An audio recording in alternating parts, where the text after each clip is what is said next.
Hello, welcome to Irresistible You, Ignite Your Passion and Purpose. I am your host, Karen Seltz. And I'm going to start with a question for you.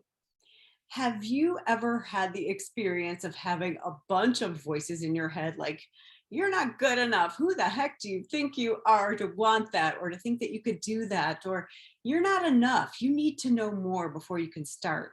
Or if you don't know everything and aren't perfect, you might as well just sit back because you are going to get clobbered out there. Those nasty voices that are always telling us to wait, to stop, to hold ourselves back, to not go for it, to not take action. Well, I call those the voices of the ego. And in the Native American cultures, they call those pretender voices, which I absolutely love that because they lie. They're full of crap. They don't tell the truth. But if you're anything like me, you take those voices in your head as if they're speaking facts or truth. And it's simply not true. So, what I have learned over many, many years in spiritual practice and meditation and on self discovery journey is that there is a soft voice, the voice of spirit, the voice of truth, the voice of love, the voice of your higher self. And that voice is not as loud as the other ones. It often speaks in a whisper and it waits upon your welcome. So it doesn't just like intrude like the other voices. And it can be cultivated. You can learn to lower the voice or the volume of all those other voices by learning to tune into the frequency of this voice for truth. And that's what I want to share with you tonight is the process that I've taken over many, many years to learn to play with those voices that are telling me those things and be like, oh yeah, okay, whatever, you just have a seat over there. Or, just like, okay, I hear you. Thanks for telling me that. I got this. And then just inviting spirit in. So learning to be playful with those voices instead of resisting them is something that takes practice. And I want to share with you that one of the things that I hear most often from people when I say, what is really holding you back? They'll say the voice of the inner critic or the belief that I'm not enough, things like that. And if I say, what's the number one thing I can help you with? What I hear a lot is silencing the voice of the inner critic. And I'm here to tell you that that is not really possible. That voice is the voice of ego. It will always be there. So our job is to learn to make friends with it and to lower the volume by where we place our attention. And that's what I'm going to share with you today is the process of doing that, of continually stalking your thoughts, saying, okay, I see that I'm feeling really crappy. My body feels tired and achy, and I feel kind of sad and unmotivated. What was the thought that preceded that? Because there's a thought or a belief that precedes those emotions. And the emotions produce chemicals in your brain. They signal to the brain, okay, I'm sad, produce some corresponding chemicals. So your brain's like, okay, I got this. I'm so used to producing that chemical. So it starts pumping sadness throughout your entire body. And when your body receives those chemicals, which is instant, it produces more corresponding thoughts and it creates this loop. And it's really difficult to get out of it until you become conscious because it all happens below your level of consciousness. So let yourself off the hook. Don't beat yourself up. You do enough of that, cut it out, and just notice like, oh, I see I'm beating myself up. Interesting. Not I'm a piece of crap because I'm beating myself up. Just interesting. I see that I wanted to say something negative about myself or believe that I was a victim or believe that I can't do it, believe that I wasn't enough. Interesting. What do I want to believe? And you get to start looking for evidence of what it is that you want to believe, who you do want to be. And anytime that you see somebody else doing something you want to do, take that as evidence that it's possible. If somebody can do it, you can do it. And I know it doesn't seem like it. That was one of the other things that I've been hearing from clients is that, yeah, I think it's possible for everybody else to be connected spiritually, to receive guidance, but not for me. It's like I'm not worthy enough for God to look upon me with grace, with love, kindness. And I'm here to tell you, God does not create crap. God has no rejects. There's no reject pile like, oh, these are my children that are good enough, and these are the ones, they missed the bar. It's not like that. God is loving. Spirit is loving. The universe is loving and kind. So when you see somebody doing something that you wish you could do, take one step, study them maybe even ask them to mentor you. Like, how do you do that? Because they didn't start there. Like you might watch me speak with no notes and no nothing, no whatever, and think I could never do that. Well, yes, you could. Yes, you could. It's a skill that you learn. You learn to open up, open your heart, trust yourself, trust the divine to give you the words. And when you don't worry about how you look or if you're going to sound perfect or say things like, grammatically perfectly or say any ums or uhs, when you're focusing out on who you are going to serve with your message, you won't care if you mess up. And you're less likely to because you're channeling the divine, you're channeling your highest self. Yes, it's all good.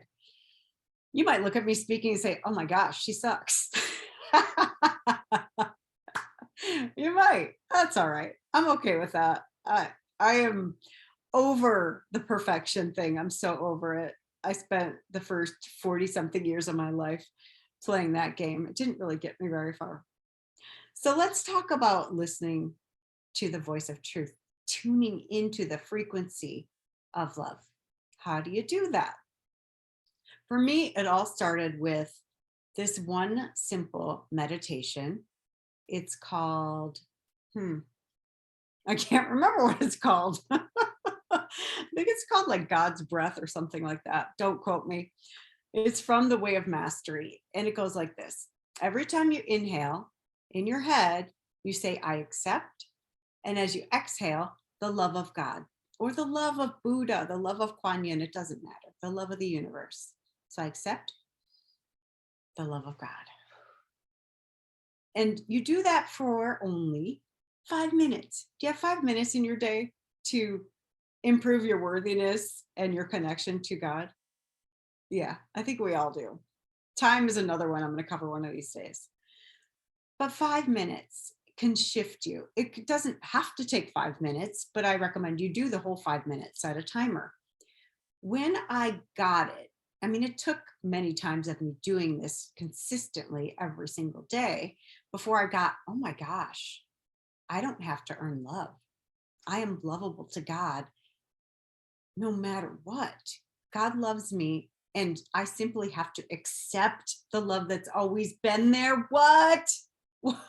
Newsflash. So even when I was in the depths of my addiction, God loved me. What? Like that made no sense from my human mind, like how anybody or anything could love that. And when I really got it, like in my gut, that God loved me no matter what. I couldn't earn love. There's nothing I could do to be any more lovable. There's nothing I could do to be any less lovable. God loves me no matter what. Then I stopped giving a shit what everybody else thought and trying to change myself to please everybody else and being constantly on the hook, worried like, oh, if I look stupid, they're going to reject me. Didn't matter. God loved me no matter what. And I'm like, oh, there was such freedom when I finally got it. So I highly, highly, highly recommend and invite you to try that every single day, just 5 minutes, set a timer. I accept the love of God. And your mind might stray. It doesn't matter. Just keep going back when you catch it, when you become conscious that you're thinking about coffee or dinner. Notice it's always food for me. Then just bring it back. Say, notice on your inhale, I accept the love of God.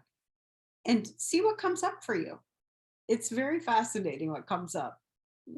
For me, it was like a little bit at a time, like, okay, even though I don't feel lovable, I accept the love of God. Nobody else can love me, but maybe God can. And then, it just got bigger and bigger until it engulfed me. And I actually started to love myself, because if God could love me, who was I to not love myself? Yeah, think about that.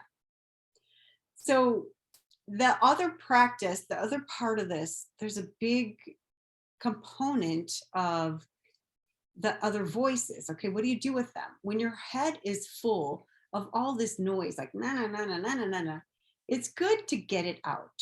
I like to get it out on paper. Some people like to speak it out. So if you want to speak it out, do that. I personally find writing very cathartic. So I just write like stream of consciousness without censoring, like, you're a piece of shit. You're not enough. If you do that, you're going to get hurt. You're going to be poor. You're going to, whatever, all the blah. And it's like a vomit on the page. And just like do it until it's gone. And sometimes it takes 5 minutes, sometimes it takes 20.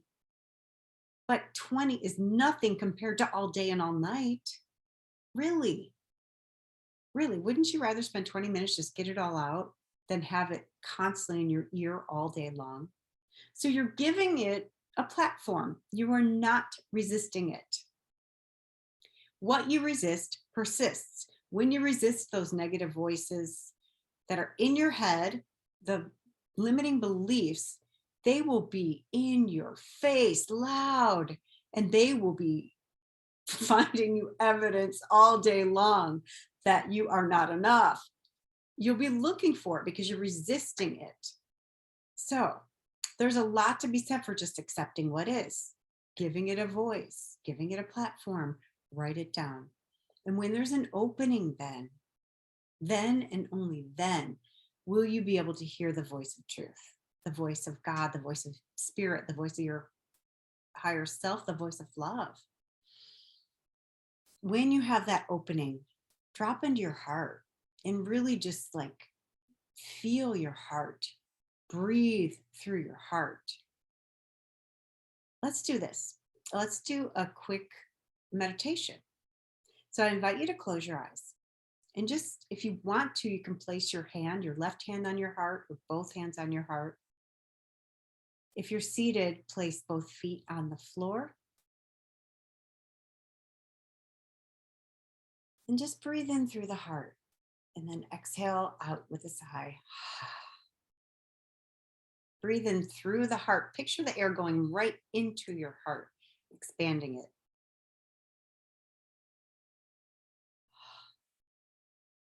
Let's do one more breath in through the heart.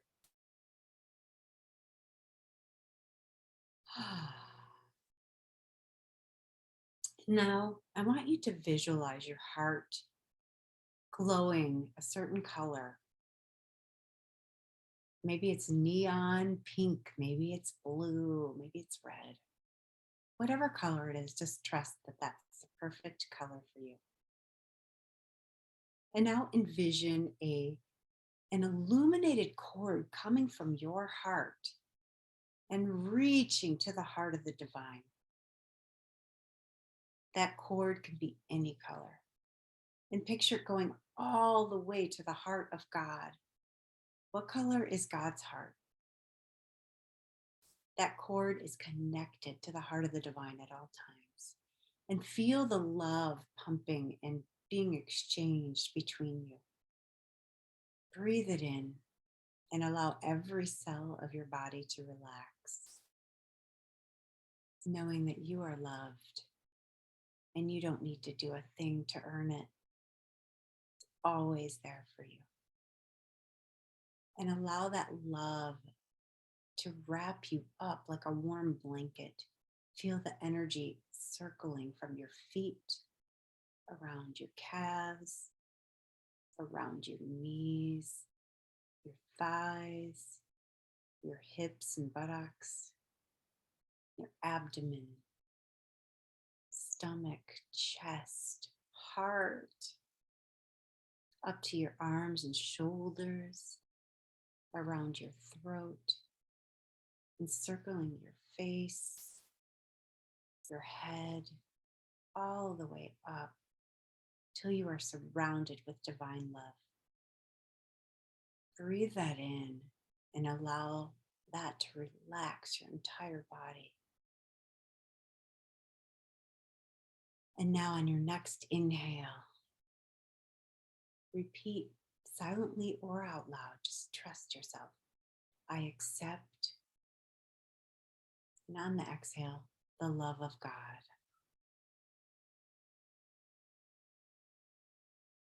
Thank you, God, for loving me no matter what. Thank you for not giving up on me. Thank you for my free will. And thank you for the reminders that you are always here and you always have my back. And now travel up from your heart to your brain. And picture that glowing in a beautiful color. And when you know what color it is, then picture an illuminated cord going from your brain, your mind, to the mind of God. Maybe it goes a long distance, maybe it's very short. Just notice it without judgment, without attachment. Now you have access to the mind of God. How would God view you? What would God have you do? Ask. Drop into your heart. Connect your heart and your mind with the same amount of energy. Hold them both in your mind's eye while knowing and seeing the connection to the divine. Knowing that you need only drop into your heart and breathe and ask for guidance, and it is there. Trusting that every step on your sacred path will be illuminated as you walk up to it when you open your heart and ask, what would you have me do? Where would you have me go? What would you have me say, and to whom?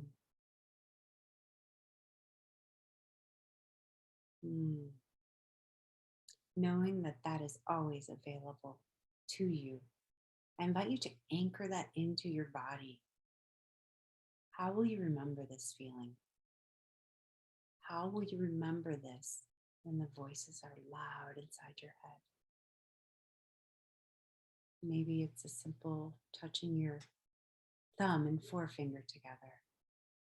Maybe it's touching a part of your face, under the nose, under the lip, under the eye.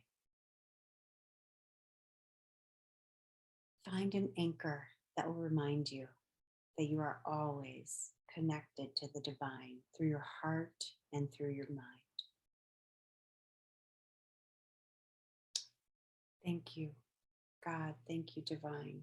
Thank you, Spirit, for always loving me. Take a deep breath in and start to wiggle your fingers, maybe your toes if you're sitting down, maybe a neck roll, and gently blink your eyes open. That's a practice you can do anytime, anywhere, and just trust yourself. Trust yourself that you will be directed, you will be guided. And you don't have to have the right words. You don't have to know anything.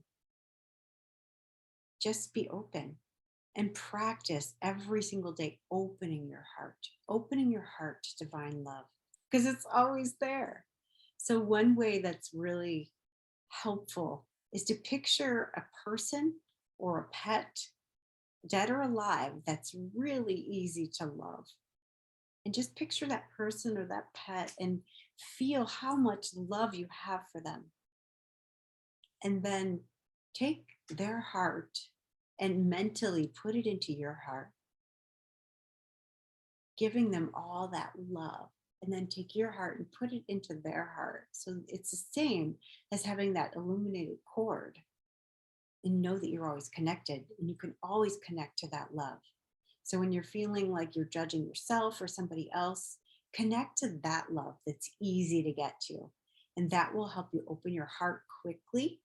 And then you can do the prayer, I accept the love of God. You can do the visualization of connecting your heart to the heart of the divine, your mind to the mind of the divine, and do the mind dump, like write it all out. And then what I like to do after that is to write down my questions for God, spirit, universe. And I ask, like, especially if I'm worried about something, like, what would you have me do about this? Or if I feel judgmental about myself or somebody else, I'm like, help me to see myself through your eyes. How do you see me? And it is beautiful. It is absolutely beautiful what you will get back. In fact, I'm going to share with you one that I just did recently. So hold on one second. Let me grab it. I wasn't planning on sharing it, but I will. I will.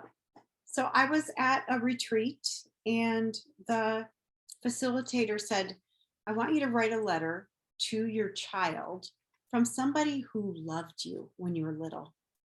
And I couldn't think of anybody. I couldn't think of anybody who really loved me or really guided me exactly as I was. And I started to feel sad about that. And I'm like, no, I don't live in victim. So I'm like, who has always been there for me? Who has always loved me?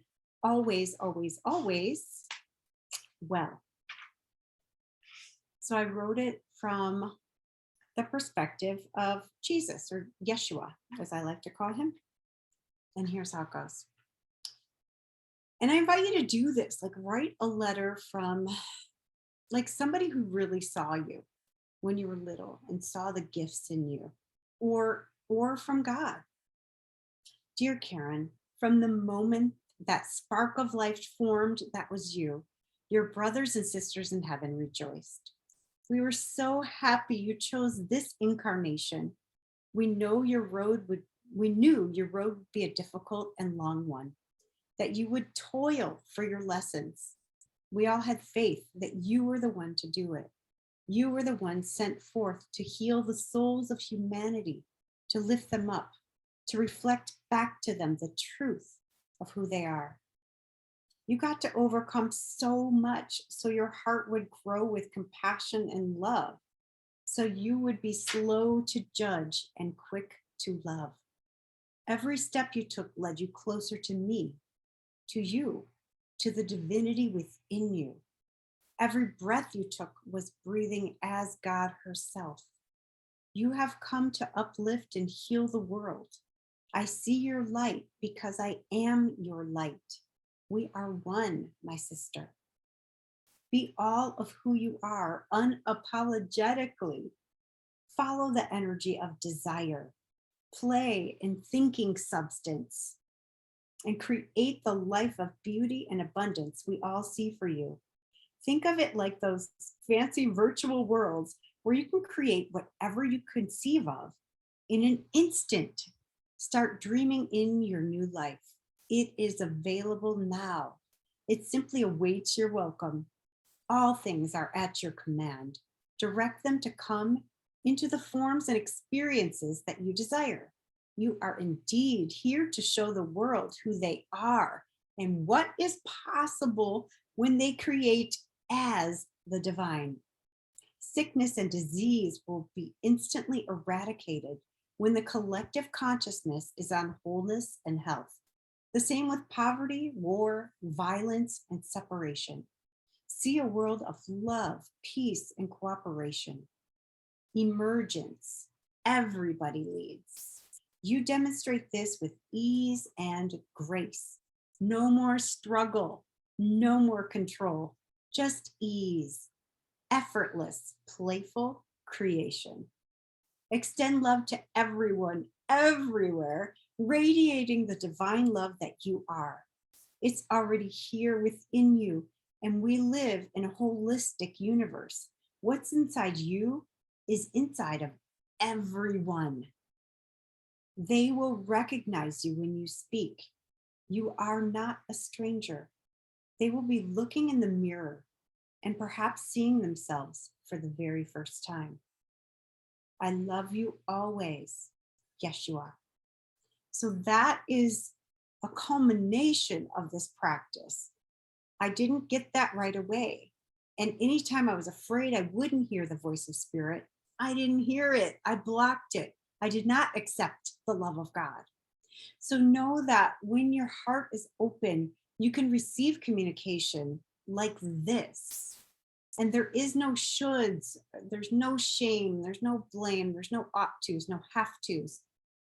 Pure love like that is available to you. And everybody receives it differently. I'm clairaudient, so I hear the voice of God. Other people just have this knowing, like, oh, I know.